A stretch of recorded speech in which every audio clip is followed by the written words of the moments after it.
você tem déficit permanente nos regimes próprios de previdência, que é onde estão os privilégios. O governo não negociou nada. Essa proposta que nós vamos ter sendo apreciada no Senado é de iniciativa do Parlamento. O senhor acha que não tem mais possibilidade de se chegar a um acordo para incluir estados e municípios na reforma aqui no Senado? Acho que no Senado a gente consegue fazer esse acordo.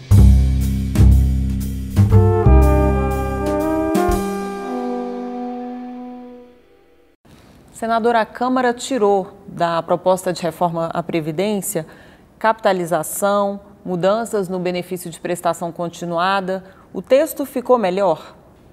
Ficou muito melhor.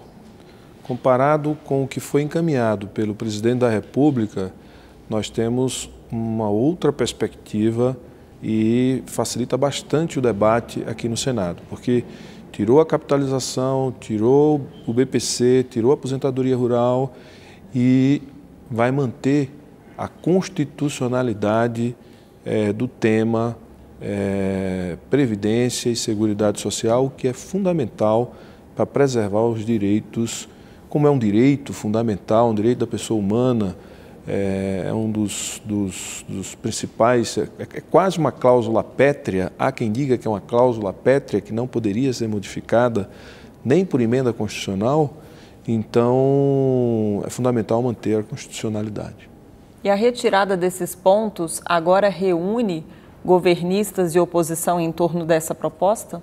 Ainda tem alguns itens que precisam ser discutidos, como a idade mínima e o tempo de contribuição, né? Há algumas divergências, né? A nossa bancada acredita que é importante compatibilizar o tempo de contribuição com a idade mínima para a aposentadoria, né? Talvez isso estimulasse você manter uma idade, um tempo de contribuição como forma, o tempo de contribuição como forma para aposentar, talvez isso estimulasse as pessoas a buscarem a manutenção no emprego, a formalização, o pagamento avulso da contribuição previdenciária, que seria talvez melhor para o sistema previdenciário brasileiro, uma vez que as pessoas procurariam de forma ativa, individualmente, fazer a sua contribuição para contar tempo, né? Além dos 20 anos, que é o mínimo que está sendo exigido para que brasileiros e brasileiras possam se aposentar.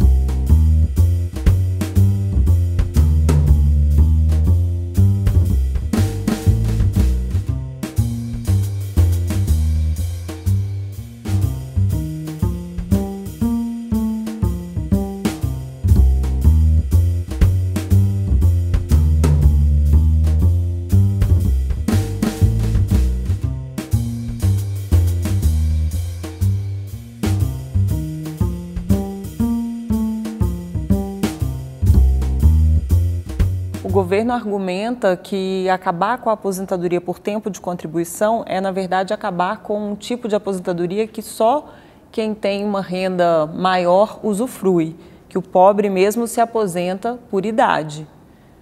Então, na verdade, o governo está se referindo ao servidor público de uma maneira geral, porque, na prática, é o servidor público que tem estabilidade, que consegue ter um tempo de contribuição maior, porque ele não perde emprego, ele não fica em intervalos desempregados. Mas para a reforma da Previdência ela ter o sucesso esperado, era preciso tratar de forma distinta o sistema geral, o regime geral de previdência e os regimes próprios de previdência, coisa que esta proposta que ele encaminhou misturou tudo, colocou tudo no mesmo pacote, o que dificulta você acabar com os privilégios e avançar sobre algumas vantagens que os regimes próprios de previdência, que são aqueles destinados aos servidores públicos, têm e que são muito mais vantajosos que o regime geral de previdência, que, na verdade, é o que compõe o nosso sistema de seguridade social e o nosso sistema de proteção social conquistado há mais de um século da luta do povo brasileiro, que começa com os institutos de aposentadorias e pensões na década de 30, é unificado no governo militar e vira um direito de cidadania a partir da Constituição de 88. Portanto, esse sistema não tem muito o que fazer, né? Porque não é esse o grande problema, não é esse o deficitário. O grande déficit da Previdência está nos regimes próprios de Previdência, que são os regimes dos Estados e da União. A União fez o dever de casa quando aprovou o FUNPRESP, o Fundo de Previdência Complementar dos Servidores Públicos Federais, que estabelece o teto de pagamento igual ao teto geral. A maioria dos estados não fizeram a definição de um teto máximo para receber na paridade e os fundos, eles não são parte dos estados, ainda não tem fundos capitalizados, e aí, neste caso, acima do teto, o sistema de capitalização é bem-vindo sob a forma de aposentadoria ou complemento, né? Complemento de aposentadoria para você ter o ganho, né, compatível com o que você recebia na ativa. Os estados não fizeram o dever de casa e parece que nem vão fazer, porque eles estão fora da proposta, né? Os estados, eu como presidente da Frente Norte e Nordeste de senadores, eu acompanhei parte do debate dos governadores com o presidente do Senado, o senador Davi Alcolumbre. Os governadores têm uma reivindicação que é sobre o passivo, né? Porque o futuro, de alguma forma, está equacionado, porque os estados fizeram aumento de alíquota de contribuição, ou seja, o aumento da contribuição dos servidores, estabeleceram fundos capitalizados, ou a capitalização, a maioria dos estados. Então, algumas medidas que protegem o futuro, isso já foram medidas adotadas pela maioria dos estados da federação. O problema dos estados está no passivo, né? As aposentadorias e pensões que são pagas sem ter havido uma correspondente contribuição ou tempo de contribuição correspondente para pagar aquele benefício que é pago hoje como aposentadoria ou como pensão. Então, os estados têm algumas reivindicações. Primeiro, que seja aprovada a lei que permita a seguritização das dívidas dos estados, que é uma forma dos estados fazer dinheiro, fazer caixa com as dívidas que os estados têm, colocando títulos no mercado. Os estados reivindicam que o bônus de assinatura dos contratos de concessão do pré-sal, que parte deste recurso seja disponibilizado para os estados na proporção 70-30, 70 estados, 30 União, estados e municípios, para serem aplicados na Previdência. A dificuldade está sendo com o Ministério da Economia encontrar esse acerto, né? E uma pena que a gente não vi discutir, e nós vamos fazer esse debate no Senado, por exemplo, quem tem acúmulo de aposentadorias. Então, a mesma pessoa que recebe a aposentadoria do Senado, aposentadoria como auditor, e ultrapassa o teto do ganho que é permitido ao servidor público. Por exemplo, isso deveria ser objeto de discussão e de tratamento numa lei que se propõe a diminuir ou acabar com os privilégios que brasileiro nenhum é obrigado, que o povo brasileiro não é obrigado a custear, porque isso retira a possibilidade do Estado fazer investimentos e melhorar a vida das pessoas. Mas no caso do passivo, isso não é direito adquirido, senador? Então, tanto é um direito adquirido que os estados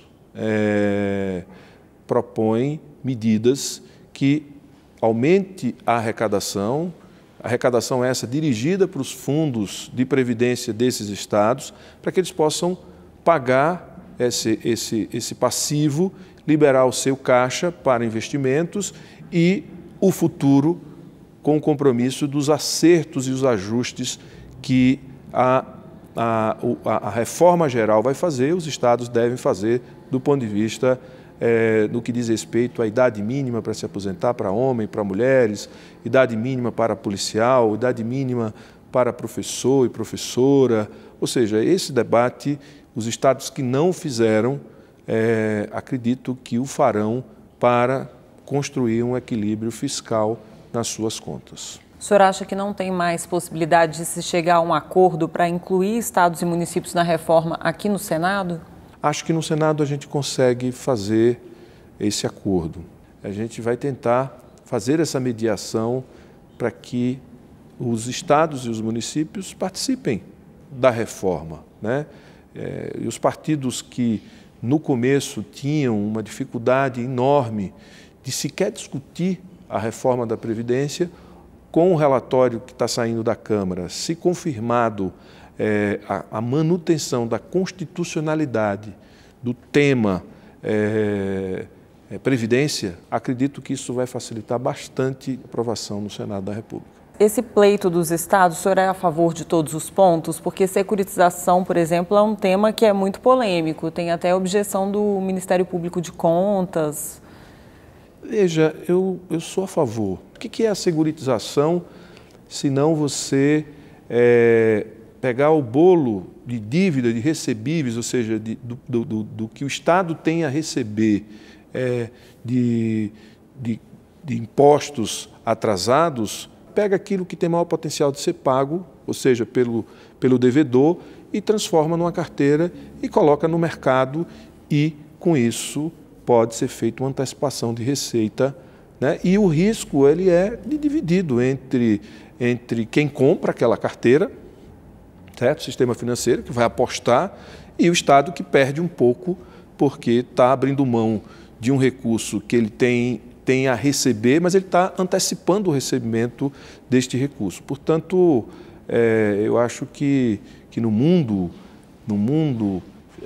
financeirizado, negligenciar alternativas que possam gerar receita imediato em momento de crise é criar óbice, né, desnecessário e que dificulta a gente romper esse ciclo de recessão e de depressão econômica que nós entramos e está se alongando e as pessoas estão perdendo o emprego, perdendo a esperança e o país paralisado. Voltando à reforma da Previdência, o senhor fez uma crítica à proposta por igualar o regime próprio ao regime geral, né? Igualar todos os regimes. Mas o argumento do governo é que isso acaba com o privilégio. O senhor discorda do argumento? Veja, eu discordo do encaminhamento do debate dos regimes próprios e do regime geral junto. Porque o regime geral não há privilégios para quem está submetido ao regime geral. Qual é o maior valor que aquele que se aposenta pelo regime geral pode receber? R$ 5.400? Que privilégio há nisso? Isso se tiver o tempo de contribuição, né? E se tiver uma contribuição no teto praticamente ao longo de toda a vida, certo? A média de contribuição, a média do valor do benefício pago é em torno de R$ 1.400. Então, não é aí onde nós temos problema. E veja, o regime geral de previdência, ele só entra em crise do ponto de vista da conta do que paga e do que arrecada quando o país entra em recessão. Quando a economia está crescendo em torno de 3% ao ano, de 2,5% a 3% ao ano, você não tem déficit nas contas do regime geral de previdência. Você vai ter déficit nas contas nos regimes próprios de previdência, que é onde estão os privilégios. Então, igualar o regime os regimes próprios ao regime geral, isso sim é importante do ponto de vista do teto. Acima daí, você pensa um sistema de capitalização, numa previdência complementar. Poderíamos estar dando esse passo e chamando todos para essa construção. O que me parece é que a ganância que esteve e a ideologização exacerbada do debate produziu distorções na apresentação da proposta. Porque, veja, o interesse maior de quem propôs era pegar o recurso da Previdência e colocar para o sistema financeiro administrar contas individuais. Essa era a lógica. E isso é danoso para um país que pega aquilo que tem mais liquidez, que é a maior fonte de riqueza e de poupança, que é a Previdência, e coloca para o sistema financeiro sem nenhum tipo de risco. Sem nenhum tipo de risco. Então, isso é o que eu e a maioria dos que questionavam o sistema de capitalização, que felizmente foi retirado na Câmara, temos do ponto de vista de mexer com uma conquista do povo brasileiro. Imagine você tirar a contribuição do patrão ou do empregador e deixar o trabalhador contribuir sozinho para uma conta individual, certo? E a gente sabe que, tendo que contribuir por 20 anos, sabemos todos que a maioria dos trabalhadores urbanos, 60%, não conseguem ter 20 anos de contribuição, portanto, receberia o BPC, e um BPC que seria de R$ 400 aos 65 anos, podendo chegar a 800, menos do que o salário mínimo, quando completasse 70. Então, uma proposta que destruiria o nosso sistema de seguridade conquistado a duras penas. O senhor acha que o governo colocou esses pontos, esse BPC menor que o salário mínimo, a capitalização, para negociar mesmo e conseguir chegar a um acordo? Seria o que as pessoas chamam de bode na sala? Enfim. Não, porque isso o governo não negociou nada. Essa proposta que nós vamos ter sendo apreciada no Senado é de iniciativa do Parlamento. Não é fruto de negociações com o governo.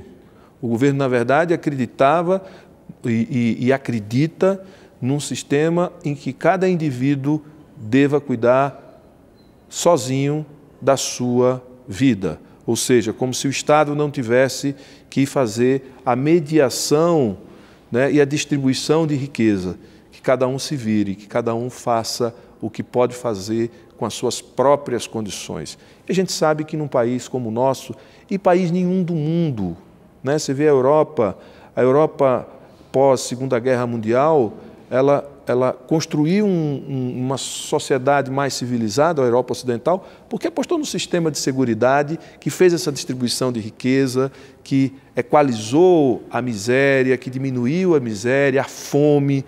Por quê? Porque passou a ter um sistema de proteção social. As pessoas se deixaram, não mais passavam fome, não mais viviam na miséria absoluta, porque os governos entenderam a necessidade de construção de um sistema de seguridade social. Isso é do final da década de 40, então nós estamos falando aí de uma conquista 40 anos anterior à nossa de 88. Né? Então, o governo não foi bode, foi intenção, foi a política e, infelizmente, ideologicamente, eles acreditam nessa ausência total e absoluta do Estado como mediador dos interesses de toda a sociedade. E a negociação das categorias, senador? Os professores conseguiram reduzir, né, a idade mínima para a aposentadoria de professor. Militares, policiais militares, bombeiros também conseguiram ficar fora da proposta, mas policiais federais não conseguiram. O senhor acha que aqui no Senado eles vão tentar reverter? E como é que o senhor analisa essas diferenças que ficaram na proposta? Olha, veja, no caso, nós estamos falando de uma reforma que os estados não estão dentro e que professores estaduais não estão dentro. Né? Nós estamos falando de uma reforma em que os estados não estão dentro. Isso é de certa forma, anacrônico, né? O professor de Sergipe se aposentar com um salário diferente do da Bahia, com um tempo de contribuição diferente do da Bahia? Veja, isso não está dado. Eu acredito que no Senado a gente possa equalizar isso. Nós estamos falando de professores que têm esse benefício, de um número muito reduzido de professores que ainda permanecem como professores do ensino fundamental e ensino médio no Brasil, ligados às universidades federais. É um número muito restrito de professores e de baixo impacto. Eu fui o relator do Fundo de Previdência Complementar dos Servidores Públicos Federais e conhecia este público, é um público residual, pequeno, diferente dos policiais federais, né? É uma corporação maior, uma corporação que ganha muito bem, né? Diferente do que ganha o professor, tem diferenças. E aos 55 anos ainda é um privilégio poder se aposentar aos 55 anos.